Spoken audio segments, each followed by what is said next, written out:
At my ex-boyfriend's wedding, he mocked me, then the caterer spilled the truth on the mic.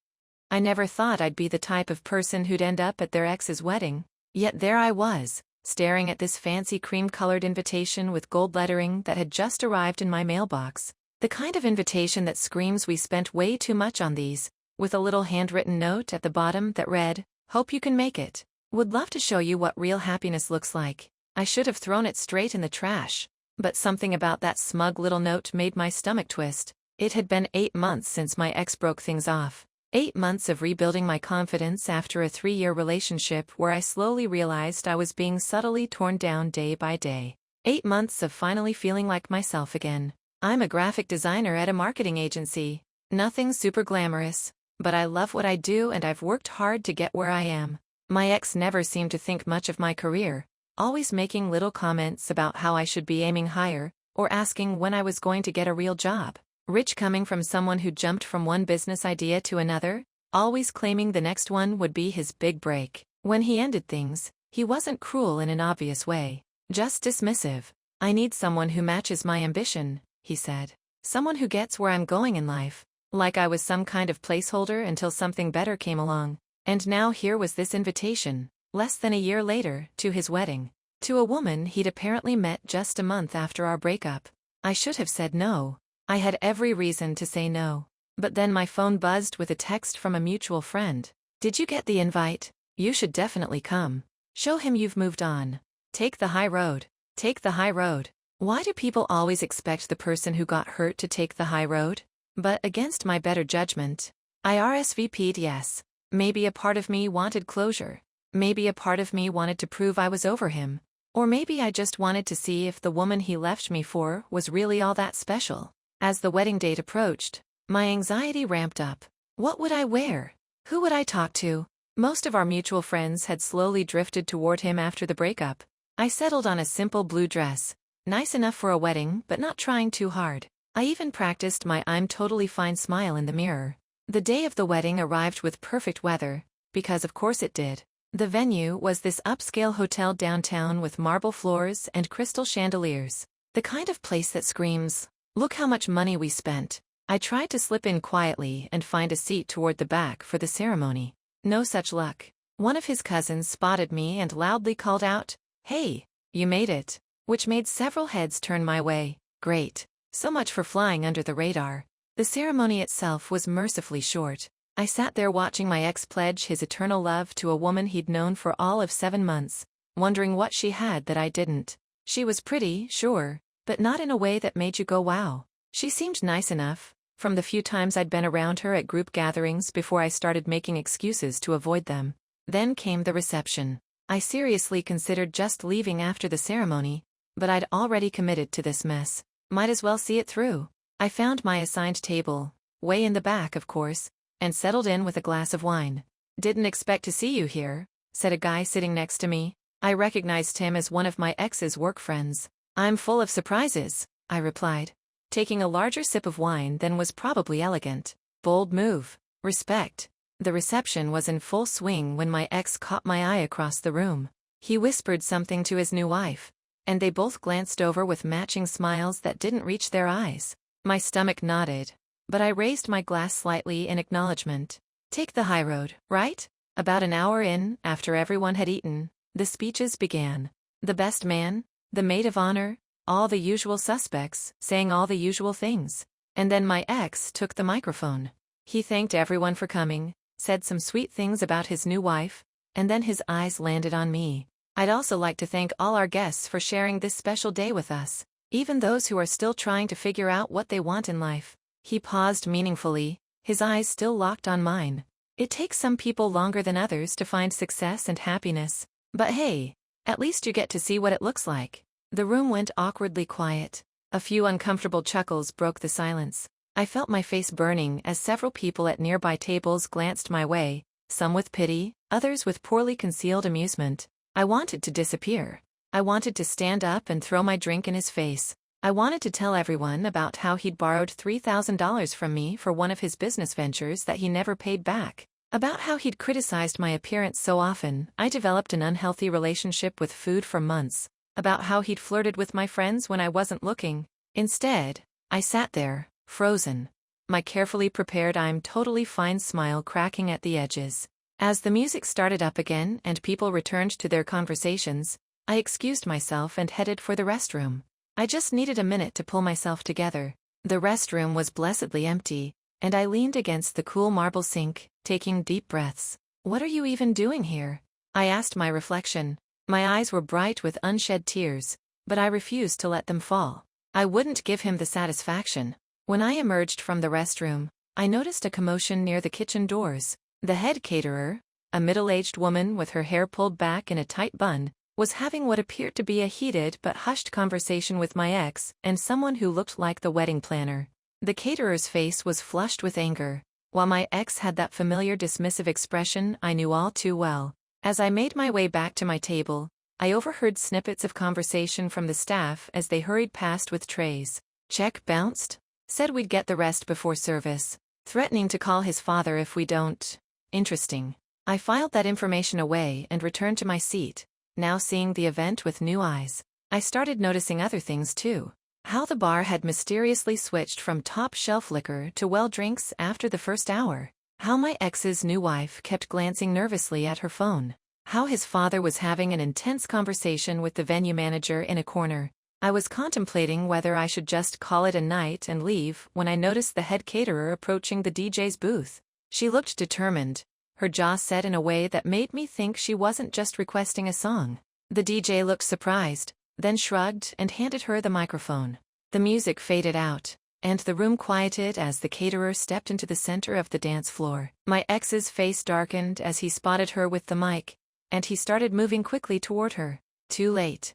The caterer tapped the microphone twice, the sound echoing through the suddenly silent room. "Excuse me, everyone," she began, her voice steady despite the obvious tension. "I apologize for the interruption, but I have an announcement to make." My ex reached her side and tried to grab the microphone, but she stepped nimbly away, continuing as if he wasn't there. "My name is the head of the catering company you've been enjoying food from tonight. I rarely have to do this, but I feel the guests here should know what's happening behind the scenes." By now, everyone was staring. The bride had gone pale. My ex was frantically signaling to someone. Security, maybe? But none came. The groom assured us we would receive full payment for our services before the reception began. That payment never arrived. When confronted, he tried to negotiate down to half our agreed rate, claiming our food wasn't up to standard, despite the fact that I saw many of you going back for seconds. Murmurs spread through the crowd. My ex finally managed to get close enough to hiss something at her, but she ignored him. He then suggested that we should be grateful for the exposure his wedding would bring our business, and that his family name should be enough to waive our fees entirely. When I refused, he threatened to leave negative reviews for our business online and ensure we never catered another event in this city. The bride's father had now stood up, his face thunderous. The bride herself looked like she was about to burst into tears. "So I'm announcing to all of you that we will be packing up now. The remaining desserts and late-night snacks will not be served, as we have not been compensated for our work and ingredients. I wish the couple all the best, but I sincerely hope they treat their future financial obligations with more respect than they've shown to the hard-working small business they hired for their big day." With that, she handed the microphone back to the stunned DJ and strode toward the kitchen, where her staff had already begun packing up their equipment. The room erupted into chaos. People were talking loudly, some standing to get a better view of the drama unfolding. My ex was following the caterer, shouting something about contracts and lawyers. His new wife was crying at the head table while her bridesmaids huddled around her. And me? For the first time all night, I felt the tight knot in my chest loosen. A small, vindicating smile started to form on my lips. The night was far from over. I sat there, watching the chaos unfold with a strange sense of detachment. Part of me felt like I should leave. This wasn't my drama, after all. But another part, the part that had sat through that humiliating toast, couldn't tear myself away. The catering staff were efficiently packing up their equipment while guests whispered and pointed. My ex was in full damage control mode, his face flushed with anger and embarrassment as he tried to explain to his new father-in-law what was happening. From the wild gesticulating and the father-in-law's increasingly red face, it wasn't going well. "Can you believe this?" the woman next to me whispered, leaning in conspiratorially. "What kind of person doesn't pay their caterers? The kind who borrows money and never pays it back. I muttered before I could stop myself. She raised an eyebrow. You know him well, huh? Used to think I did.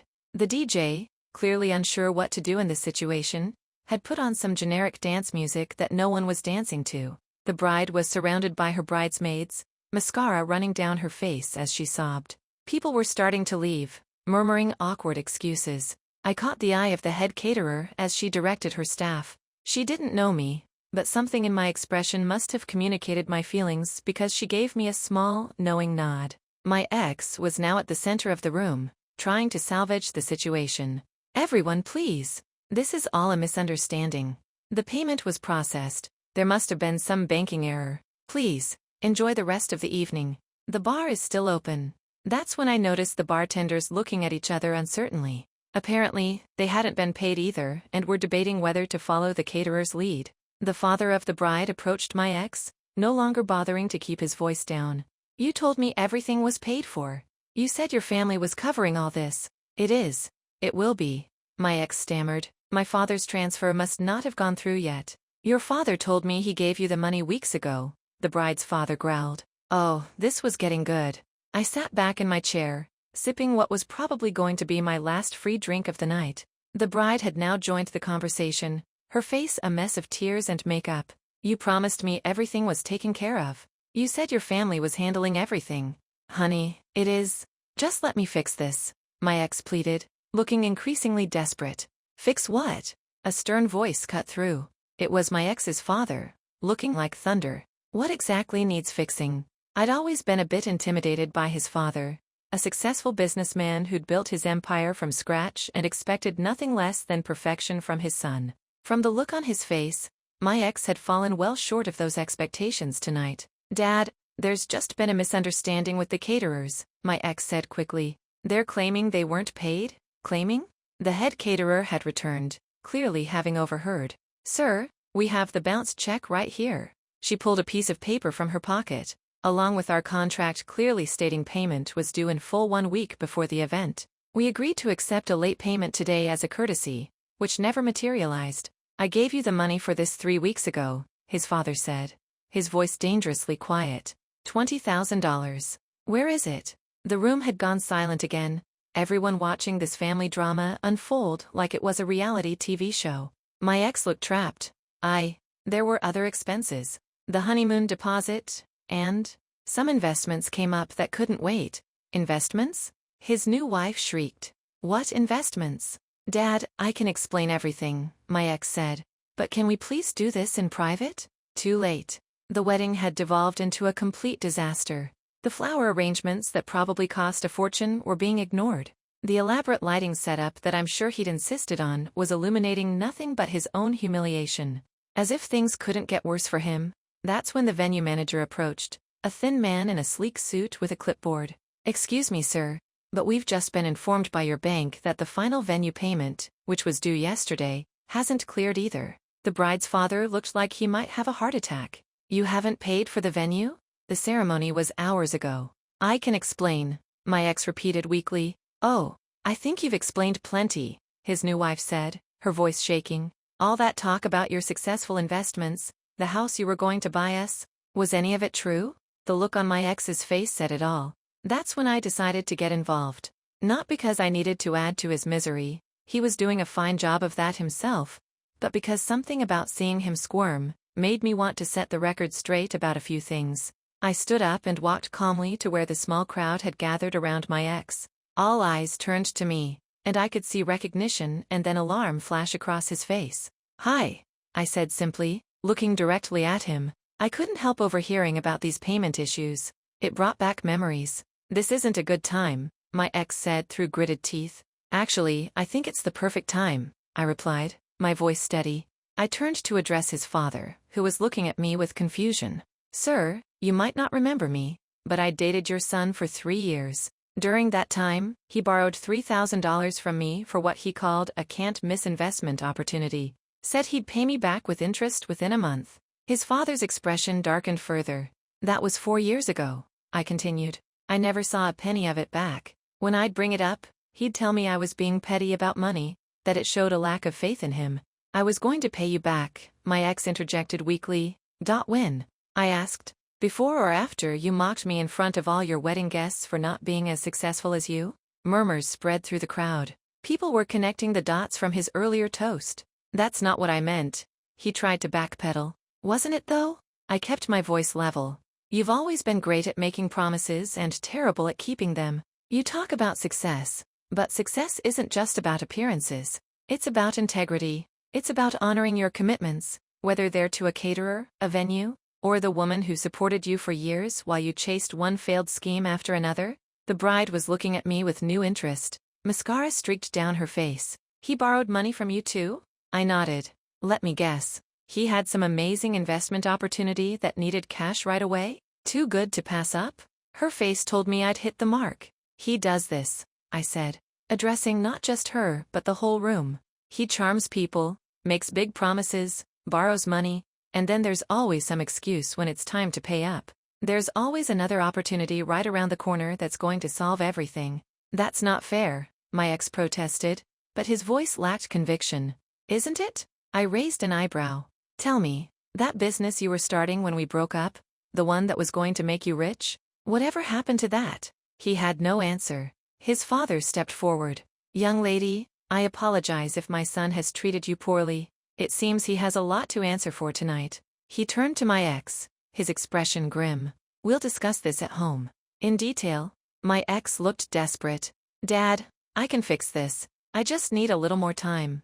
Time isn't the issue here, his father replied coldly. Trust is, and you've broken it with a lot of people tonight. The bride's father had heard enough. I want all charges reversed on my credit card right now, he demanded.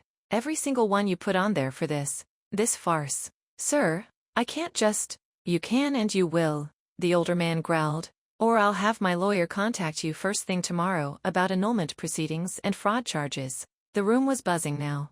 Some guests were quietly slipping out, eager to escape the awkwardness. Others were openly filming on their phones, no doubt planning to share the drama with absent friends. The bride had moved away from my ex, back to the safety of her bridesmaid circle. She was looking at him like she was seeing him clearly for the first time.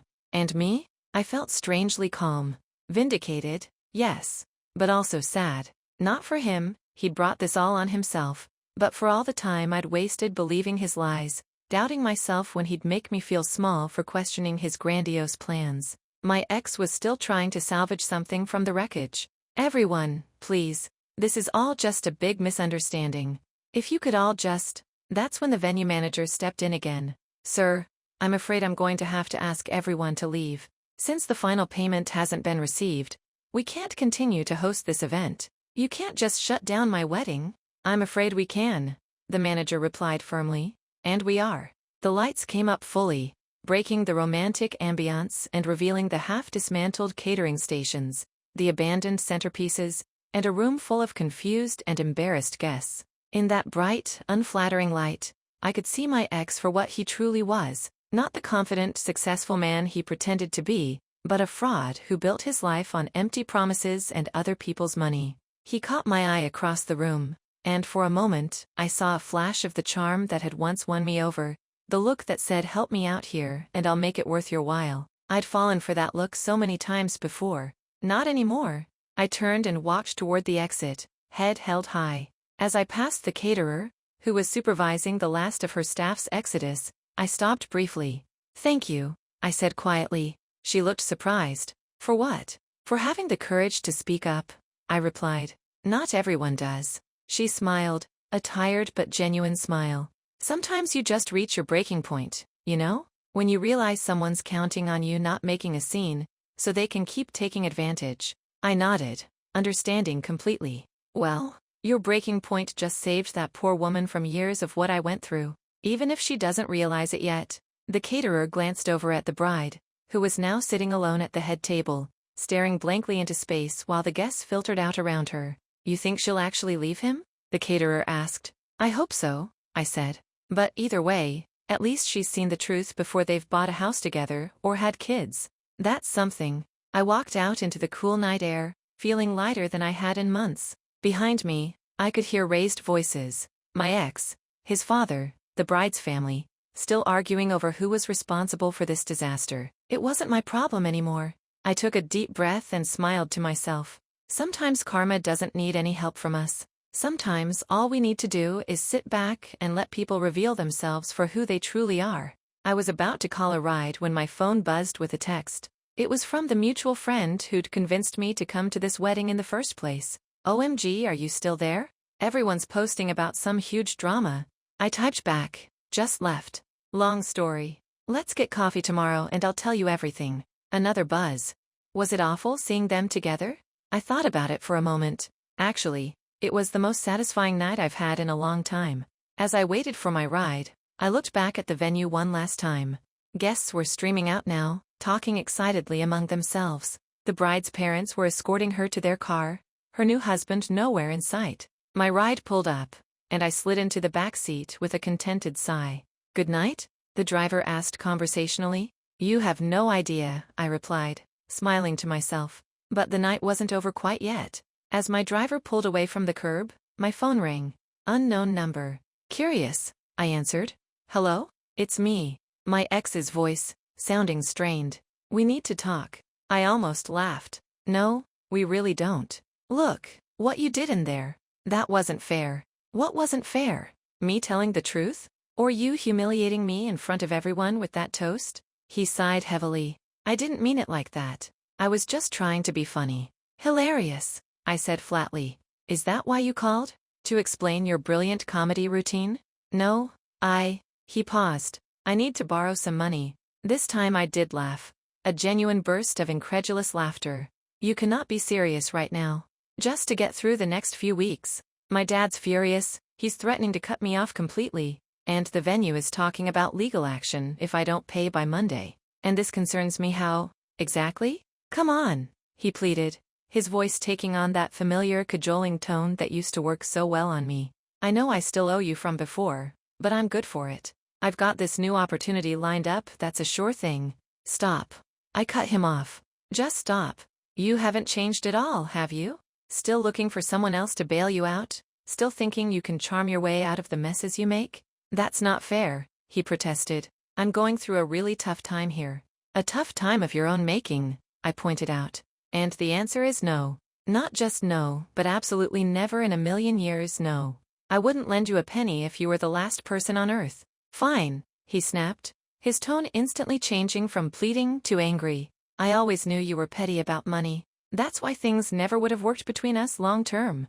I shook my head, even though he couldn't see me. "No, things never would have worked between us because you're a liar and a user. And I deserve better than that. You know what? Your loss. I'll figure this out on my own, just like I always do."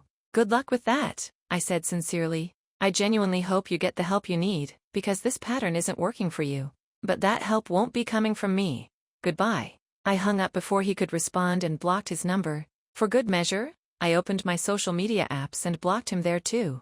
Clean break, at last. My driver caught my eye in the rearview mirror. Ex-trouble? Ex-trouble that's finally, completely over," I replied with a smile. The next morning, I woke up to a barrage of texts and social media notifications. Word of the wedding disaster had spread like wildfire, with everyone wanting to know my side of the story.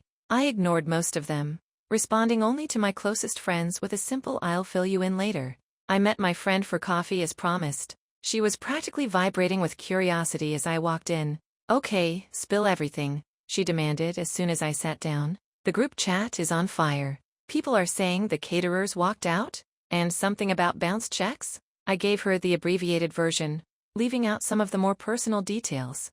Her eyes widened with each new revelation. "And then he had the nerve to call and ask to borrow money from you?" she gasped. "After everything?" "Yep," I said, sipping my latte. "Some people never change. So what happens now? With them, I mean?" I shrugged. "Not my circus, not my monkeys. But from what I've heard through the grapevine, the bride's family is pushing for an annulment, and his dad is making him work at the family company under strict supervision to pay back everything he owes." "Wow," my friend shook her head. "And how are you feeling about all this?" I thought about it for a moment. Relieved, mostly. For a long time, I blamed myself for our relationship ending. Thought maybe if I'd been more supportive, more patient, more something, things would have worked out. But seeing him pull the same routine on everyone else, it wasn't me. It was never me. That's quite a revelation to have at your ex's wedding. she said with a small smile. It is, I agreed. Not the closure I expected, but definitely the closure I needed. Later that day, I received an unexpected email. It was from the head caterer. I hope you don't mind me reaching out, she wrote. I got your email from one of the guests who said you might be interested in this. I'm putting together a small claims court case against your ex for the unpaid catering bill and gathering statements from other vendors he's stiffed. If you're willing, a statement about your experience with him borrowing money might help establish a pattern of behavior. No pressure either way. Just thought I'd ask. I smiled as I typed my reply. I'd be happy to help. Let me know what you need. Sometimes the best revenge isn't something you plan. It's simply telling the truth when it matters most. 3 weeks after the wedding disaster, I was leaving work when my phone rang. It was the caterer, who I now knew as the owner of her own small business that she'd built from the ground up. We won, she exclaimed without preamble. The small claims case? I asked, instantly perking up. I'd submitted my written statement about my ex's history of borrowing money without repayment, but hadn't heard anything since. Yes. The judge ruled in our favor for the full amount plus court costs. You should have seen his face when the judge mentioned the pattern of financial deception that was established through multiple witness statements. I couldn't help but smile. I wish I could have been there. Me too, she laughed. He tried to claim that our food made some guests sick, but couldn't produce a single person to back that up. Then he switched to saying we breached contract by leaving early, but the judge pointed out that non-payment was a material breach on his part that happened first. Classic, I said, shaking my head. He always has an excuse. Well, excuses didn't work this time. The judge wasn't having any of it. Anyway, I just wanted to thank you for your statement. It really helped establish that this wasn't a one-time mistake. Happy to help, I replied. Any word on whether he's actually going to pay? She snorted. His father was there. Didn't say a word the entire time. Just sat in the back with this thunderous look on his face. After the judgment, I overheard him telling his son that he would pay the amount in full by the end of the week, and that his son would be working it off at the family business, along with all the other messes you've made. That sounded about right. His father had always cleaned up after him, which probably hadn't helped him develop any sense of responsibility. How's business? I asked. Actually, it's booming, she said, and I could hear the smile in her voice. Turns out, standing up for yourself makes a bit of an impression. We've gotten more bookings in the past 3 weeks than we normally get in 3 months. Apparently, people appreciate vendors who don't let themselves be pushed around. That's fantastic, I said sincerely. You deserve it after what you went through. Speaking of which, she continued, I'm hosting a small dinner party at my restaurant next Friday to thank everyone who supported us through this mess. Nothing fancy, just good food and good company. You're invited, if you'd like to come. I was surprised by the offer but touched. I'd love to. Just let me know the details. After we hung up, I stood there on the sidewalk for a moment, reflecting on how things had turned out. What had started as a potentially humiliating evening had turned into something unexpectedly positive. I'd finally stood up for myself, met some decent people, and gained the closure I'd been missing for months. My phone buzzed with a text from my friend. Have you seen this? Followed by a screenshot of a social media post. It was from my ex's would-be bride, and it was a lot. A long emotional post announcing that the marriage had been annulled, and warning others about my ex's pattern of financial deception and emotional manipulation.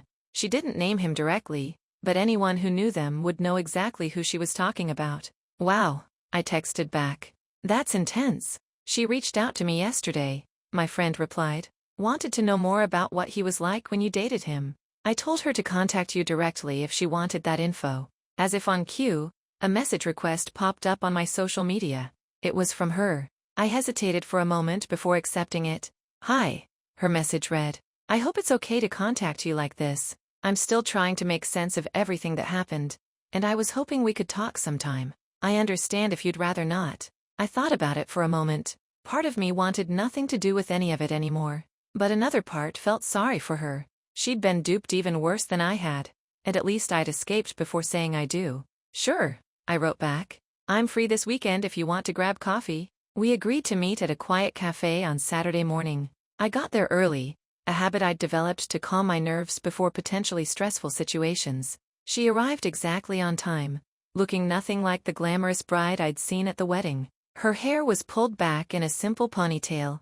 She wore minimal makeup, and she was dressed in jeans and a sweater that looked lived-in and comfortable. "Thanks for meeting me," she said as she slid into the seat across from me. "I wasn't sure you would." "Honestly, I wasn't sure either," I admitted. "But it seemed like the right thing to do." She nodded, fidgeting with her coffee cup. "I owe you an apology. I had no idea about, well, any of it. The money he borrowed from you, the things he said about you. I swear I didn't know he was going to say those awful things in his speech." "I believe you," I said. And I meant it. Now that I was seeing her up close, away from the wedding chaos, she looked young and genuinely distraught. "You don't have to apologize for his behavior." "Still," she insisted, "I feel terrible about it. The way he talked about you, I always got the impression you were the one who'd mistreated him somehow." I couldn't help but laugh. "Let me guess. He said I was controlling about money? That I didn't support his ambitions?" Her eyes widened, almost word for word. "Classic manipulation tactic," I shrugged. "Get ahead of the story so that if you ever heard something negative about him, you'd already be primed to dismiss it." She looked down at her coffee. "I feel so stupid. We only dated for 7 months before he proposed. Everyone said it was too fast. But he was so convincing about why we shouldn't wait. Said when you know, you know." "Don't beat yourself up," I said. "He's very good at what he does. I was with him for 3 years and didn't see through it until the end." She looked up at me, her expression serious. "Can I ask? What finally tipped you off? What made you realize who he really was?" I thought back to the gradual unraveling of our relationship. It wasn't one big moment. It was a series of small things that I kept making excuses for. The borrowed money that was never repaid. The constant talk about big plans that never materialized. The way he'd make me feel small whenever I questioned anything. She nodded, looking like she recognized the pattern all too well. "But I think what finally did it was when I got a promotion at work," I continued. "Instead of being happy for me, he somehow made it about him. About how my success made him look bad, how it showed a lack of faith in his business ideas. That's when I realized no matter what I did, it would always be about him. His ego, his needs, his image." "That sounds familiar," she said quietly. "When I wanted a smaller wedding to save money, he said I was trying to embarrass him in front of his family and friends. That if I really loved him, I'd want to celebrate properly." I winced. "I'm sorry you went through that. But for what it's worth, I think you're incredibly brave for walking away now, before things got even more complicated." She gave me a small smile. "The annulment went through yesterday. My family helped with the legal costs. His family actually didn't contest it, which surprised me. His father probably wants it over with as much as you do," I said. "Less embarrassing than a divorce down the road."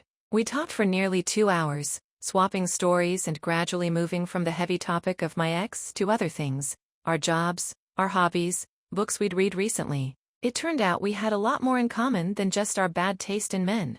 "I should get going," she said eventually, glancing at her watch. "But this was really helpful. Thank you for being so kind about everything." "We both got played by the same person," I replied. "If anything, that should make us allies, not enemies." She smiled, a genuine smile this time. "I'd like that." As we were leaving, she turned to me suddenly. "Oh, I almost forgot. A bunch of vendors are suing him in small claims court. The photographer already won her case. If you're interested in pursuing your loan, now might be a good time. His father seems determined to make him pay his debts." I considered it for a moment. $3,000 wasn't a small amount, but the thought of dealing with my ex again, even through the courts, made my stomach turn. "I'll think about it," I said. "But honestly, I might just consider it the price of learning a valuable lesson about who not to trust." She nodded understandingly. "Whatever you decide, let me know if you need a witness statement like you did for the caterer. It's the least I can do." We parted ways with a promise to stay in touch, which I was surprised to find I actually meant. The following Friday, I went to the dinner at the caterer's restaurant as promised. It was a cozy, intimate space with warm lighting and delicious aromas wafting from the kitchen. There were about 15 people there, mostly other vendors from the wedding, the photographer, the DJ, the florist, all of whom had apparently also had payment issues with my ex. "You must be the ex-girlfriend who testified for us," the photographer said when we were introduced. "Your statement was mentioned in my case too." "Thanks for that. Happy to help," I replied, a bit overwhelmed by all the gratitude. "I'm just glad he's being held accountable for once." The caterer clinked her glass to get everyone's attention. "I want to thank you all for coming tonight. and for standing together against someone who thought he could take advantage of all of us. Small businesses like ours run on reputation and trust, and it's important we look out for each other. There was a round of applause and raised glasses. And a special thanks to our guest of honor, she continued, nodding in my direction, who had the courage to speak up first and set the record straight when it would have been easier to stay silent. I felt my cheeks flush as everyone turned to look at me. I didn't really do anything special, I protested. Are you kidding? The DJ laughed. You stood up to that jerk in front of everyone after he publicly humiliated you. That was straight up badass. I couldn't help but smile at that. Maybe it had been a little badass. The dinner was wonderful. Not just the food, which was incredible, but the company. These were kind, hard-working people who took pride in what they did, who had faced the same sort of manipulation I had and refused to be victims. By the end of the night, I'd exchanged contact information with several of them, including the photographer who offered me a friends and family discount if I ever needed professional photos. As the evening wound down, the caterer pulled me aside. I've been meaning to ask you something, she said. We're looking to expand our marketing efforts, especially on social media. Your friend mentioned you're a graphic designer? We'd love to talk to you about possibly working together. I was surprised but definitely interested. I'd be happy to discuss it. Let me give you my business card. Great, she smiled.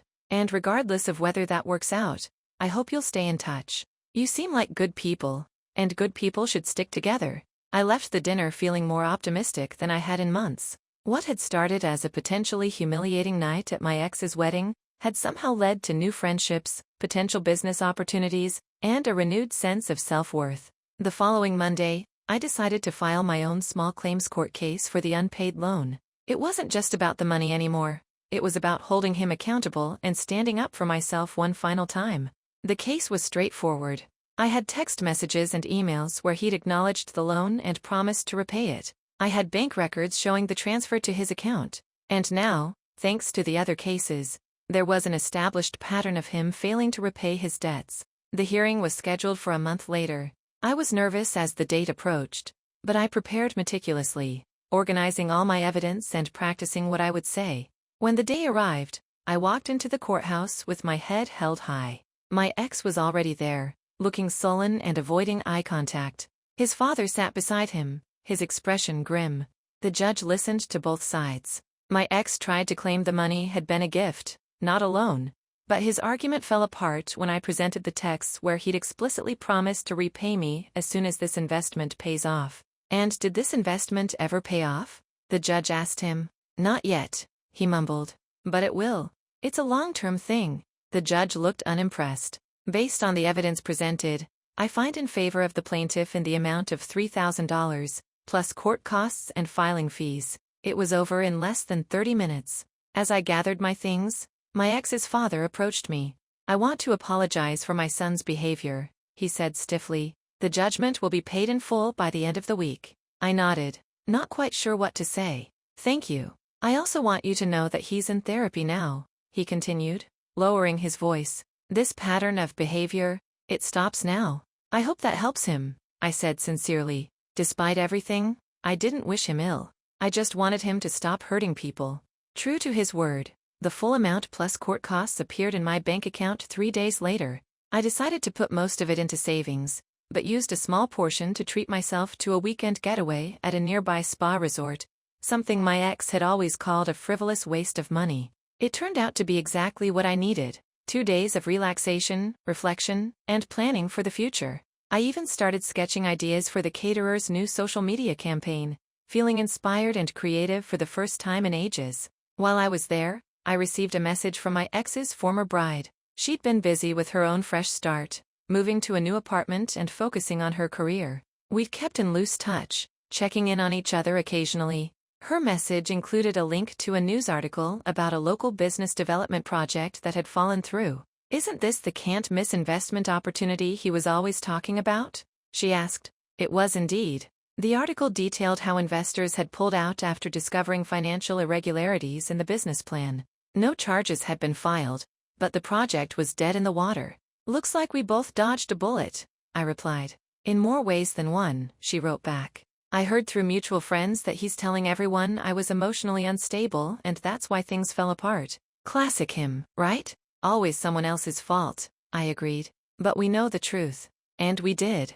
Not just us, but everyone who had been at that wedding, everyone who had taken him to court, everyone who had finally seen through the charm to the fraud beneath. 6 months after the wedding disaster, I met with the caterer to go over some designs for her new website. We'd been working together regularly, and she'd referred me to several other small business owners in her network. My freelance design business was thriving, so much so that I was considering leaving my agency job to focus on it full-time.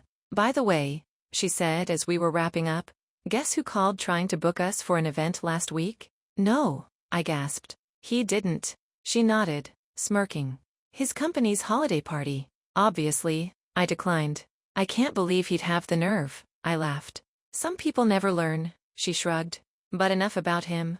Tell me more about this business plan of yours. I know several people who might be interested in investing in a talented designer like you. As we discussed possibilities for the future, I realized how far I'd come from that day I received the wedding invitation.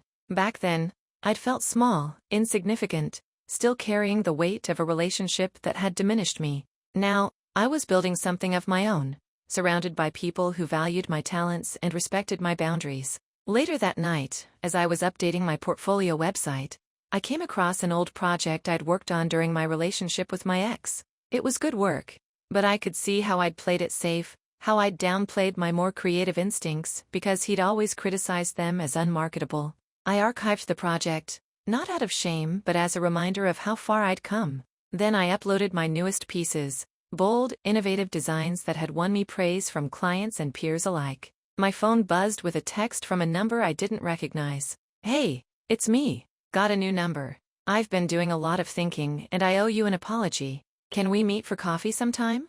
I'd like to explain some things. I stared at the message, recognizing the tone immediately. A year ago, I might have agreed, might have been flattered by the attention, might have wanted to hear what he had to say. But now, I simply replied, no thank you. I wish you well, but we have nothing to discuss. Then I blocked the new number and turned back to my work. Some chapters are better left closed. I had a new story to write now, one where I was the main character, not just a supporting role in someone else's drama. And this story was looking better by the day. The following weekend, I hosted a small dinner party at my apartment, something I never would have done when I was with my ex, who always criticized my cooking and home decor. Among the guests were the caterer and her wife, my friend who had initially convinced me to attend the wedding, and even my ex's former bride, who had become something of a friend in her own right. As we sat around my dining table, sharing food and stories and laughter, I couldn't help but marvel at how things had turned out. The wedding that I'd dreaded attending, that had promised nothing but humiliation, had instead been the catalyst for positive change in my life. Should we make a toast? Suggested my friend, raising her glass. To new beginnings, said the former bride. To standing up for yourself, added the caterer. To unexpected friendships, I said, looking around at the faces of people who had come into my life through the strangest of circumstances. We clinked glasses, and I felt a sense of contentment wash over me. Sometimes the most painful experiences lead us exactly where we need to be. Sometimes hitting rock bottom shows us just how high we can climb. And sometimes, just when we think we're facing our worst humiliation, we're actually on the verge of our greatest triumph. The wedding might have been a disaster, but what rose from its ashes was something beautiful. My own voice, finally heard. My own worth, finally recognized. My own path, finally clear. And that was a happily ever after I could believe in. Update, 1 year later. It's been exactly 1 year since the infamous wedding disaster, and wow, what a year it's been. I figured some of you might want an update on how things turned out for everyone involved. First, the biggest news. I officially launched my own design studio 3 months ago. After the caterer introduced me to her network, my freelance business exploded to the point where I was working 2 jobs. I finally took the leap, quit my agency position, and haven't looked back. We're already turning a profit, and I just hired my first employee last month. Speaking of the caterer, her business is thriving too. The publicity from the small claims court case, which somehow made it into a local business journal, actually brought her a ton of new clients who appreciated her integrity. We still work together regularly. My studio handles all her marketing materials, and she caters all my client appreciation events. Win-win. As for my ex, well, I don't keep tabs on him, but people talk. From what I've heard, His father basically put him on lockdown, cut off his access to family money, made him work an entry-level position at the family company, and required both financial counseling and regular therapy sessions. Apparently, he's still there, slowly working his way up through actual merit rather than empty promises. His father keeps him on a very tight financial leash. The almost bride and I still meet for coffee occasionally. She's doing great, got a promotion at work, moved to a cute new apartment, and has recently started dating someone who seems genuinely kind and stable. She told me she actually thanked the caterer the last time she ran into her, saying the wedding disaster was the best thing that ever happened to me, even if it didn't feel like it at the time. Oh, and remember how I told you I used the court settlement money for a spa weekend? Well, I met someone there, a lawyer who specializes in small business contracts, of all things. We hit it off immediately over a mutual appreciation of the resort's hot stone massage.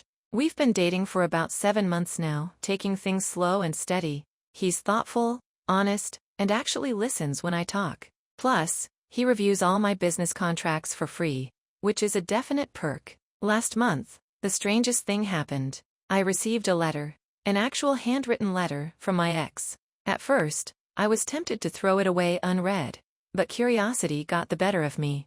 It was a genuine apology. No excuses, no hidden requests, just an acknowledgement of how poorly he'd treated me and others, and how therapy had helped him recognize his patterns of behavior. He didn't ask for forgiveness or a response, just said he needed to make amends as part of his recovery process. I never replied, but I didn't throw the letter away either. Not because I'm holding on to the past, but because it felt like the final page of a chapter that needed to be properly closed. The most unexpected outcome of this whole saga? The community that formed around it.